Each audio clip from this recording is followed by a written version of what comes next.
Hello YouTube. I am making a video about how to properly check your coolant temperature sensor. I said sensor two times. Jinx.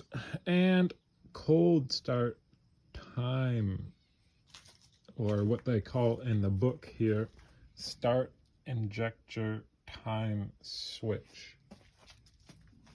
I'm making just a brief and very subtle video about how to test these, just to go through that diagnostic procedure to ensure that you have good ones. Now, in my hand, I have the start injector time switch, and I have the coolant temperature sensor. This one's obviously a bit bigger, and it measures differently. In this coolant one, well, let me show you. The characteristics of knowing which one is which is obviously by the bigger and smaller. I mean, the coolant temperature sensor is this green one. It goes there. And this one we'll leave out for now. It obviously comes out of what would be on the left side. If you're looking at the motor, if it was down here in the engine bay, it would be on the left side. If we read straight from the book, so there's no confusion, it wants you to disconnect the battery, it wants you to disconnect the wire harness, it wants you to use an ohm reader on either terminal there and just measure the resistance. And now you're going off of coolant temperature, so your coolant temperature will be akin to whatever your ambient air temperature is if you have the, everything put in the car. So just kind of go off of what you think your temperature is, or what you know. Don't go off what you think, go off what you know. If you want to go as far as to pull, I guess, coolant out of your rad, then you could, just to test to see what temperature it is. But I feel like if you just follow the rule of thumb of knowing that the liquid's probably the same as your air temperature, then you'll be fine. And we see here, you're measuring in ohms of resistance. When it says below 10 Celsius or 50 Fahrenheit, you're going to get around 30 to 50. And above, you can get 68 Fahrenheit or 20 Celsius, which is 70 to 90. Don't worry about that. SDA to ground. This would be the one terminal side to a ground. It should be at 30 and 90. So if you have one terminal here and you put to a ground, that will be around there. So again, STA to STG, which are just the two sides here, STA, STJ,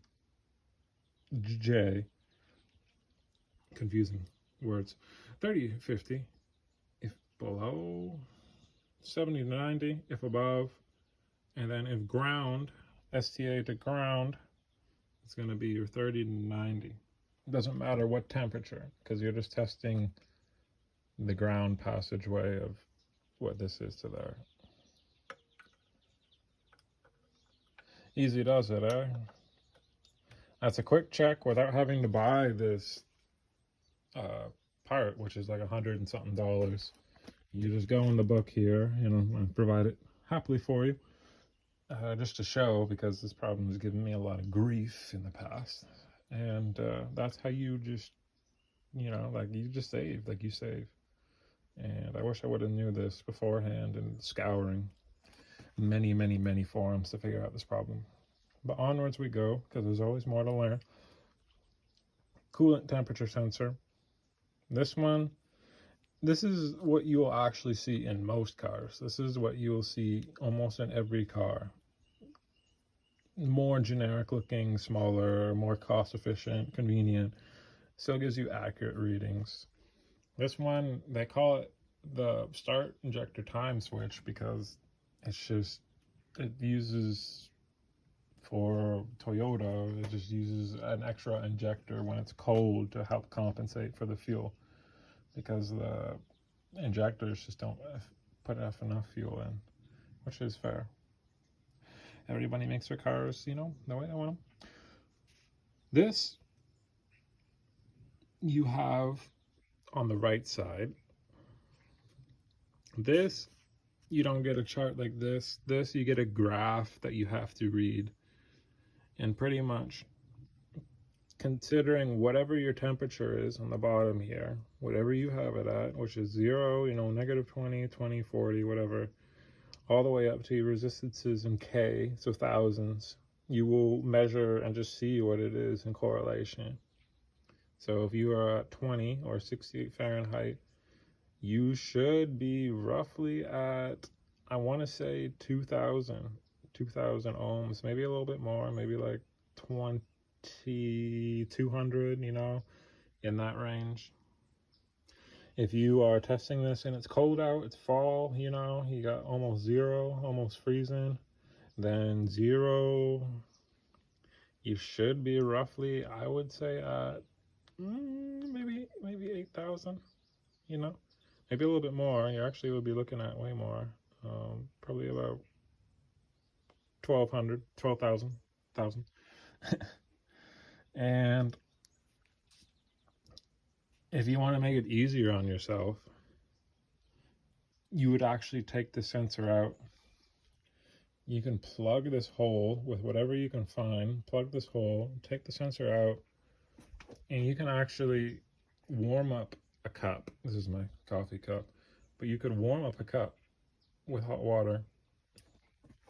Bring your temperature to whatever you like, even boiling if you want. Have your just like kitchen thermostat or whatever, measure out the temperature of your water, put your sensor in, put your leads together, and then you can just compare your findings to the graph here. And as long as it's close, because it doesn't have to be a specific number like this, but as long as it's close and it changes with temperature, the readings, that is, you have a good coolant temperature sensor, and you're good, and you're fine.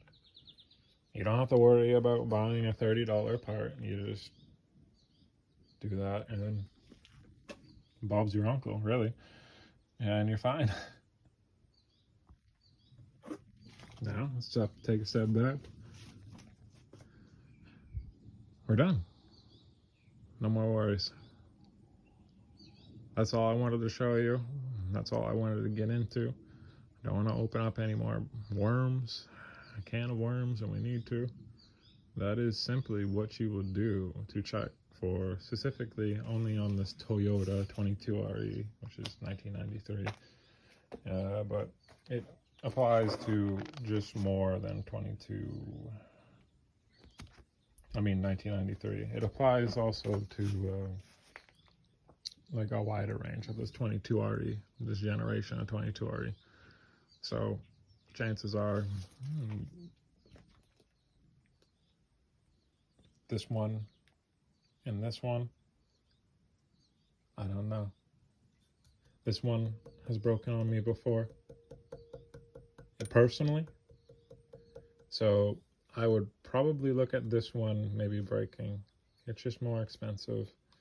That's obviously why it would break versus the other one, which tends to be more reliable.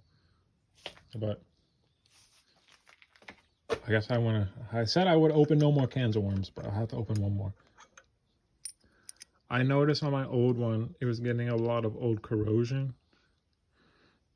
on this brass part. I actually cleaned the brass off and the corrosion from what was in the coolant, and I actually got better readings, and I got them close, but not perfectly close to what this new, let's say, OEM one was.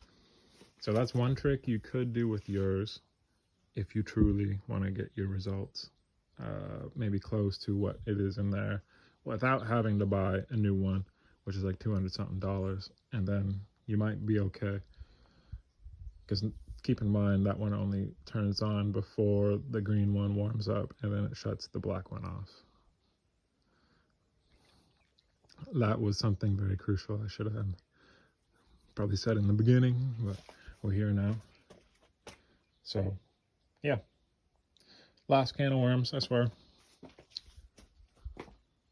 Thank you for listening. Thank you for tuning in. You know, that's mechanics work is, this is the fun part. I feel like doing the diagnosing, you know, getting your little experiments out and really putting your own meter to it. And that's what kind of makes it fun. And hey, have fun out there.